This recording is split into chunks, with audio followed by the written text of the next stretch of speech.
Plain and Tall, Chapter 5. The sheep made Sarah smile. She sank her fingers into their thick, coarse wool. She talked to them, running with the lambs, letting them suck on her fingers. She named them after her favorite aunts, Harriet and Mattie and Lou.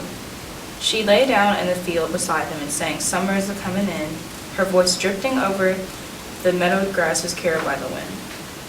She cried when we found a lamb that had died, and she shouted and shook her fist at the turkey buzzards that came from nowhere to eat it. She would not let Caleb or me come near, and that night Papa went with a shovel to bury the sheep and a lantern to bring Sarah back. She sat on the porch alone. Nick crept up to lean against her knees. After dinner, Sarah drew pictures to send home to Maine. She began a charcoal drawing of the fields, rolling like the sea rolled. She drew a sheep whose ears were too big, and she drew a windmill. "Windmill was my first word," said Caleb. "Papa told me so." "Mine was flower," I said. "What was yours, Sarah?" "Dune," said Sarah. "Dune?" Caleb looked up. "In Maine," said Sarah, "there are rock cliffs that rise up at the edge of the sea, and there are hills covered with pine and spruce trees, green with needles. But William and I found a sand dune all on our own.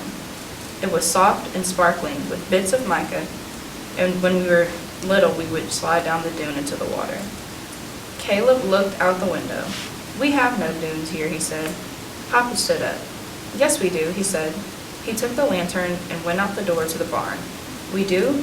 Caleb called after him. He ran ahead, Sarah and I following, the dogs close behind. Next to the barn was Papa's mound of hay for bedding, nearly half as tall as the barn, covered with canvas to keep the rain from rotting it. Papa carried the wooden ladder from the barn and leaned it against the hay. "There," he smiled at Sarah, "our dune." Sarah was very quiet. The dogs looked up at her, waiting. Seal brushed against her legs, her tail in the air. Caleb reached over and took her hand. "It looks high up," he said. "Are you scared, Sarah?" "Scared?" "Scared," exclaimed Sarah. "You bet I'm not scared." She climbed the ladder, and Nick began to bark.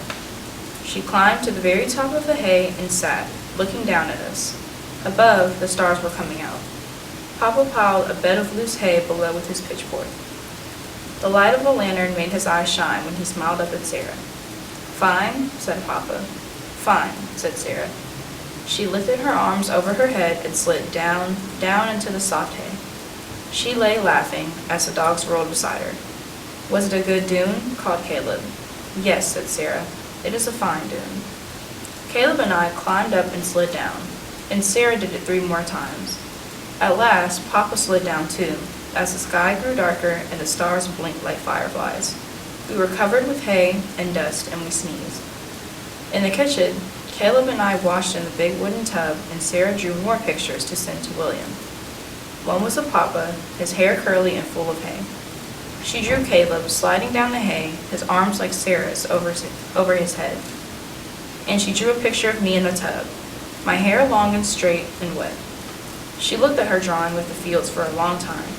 "Something is missing," she told Caleb. "Something," and she put it away.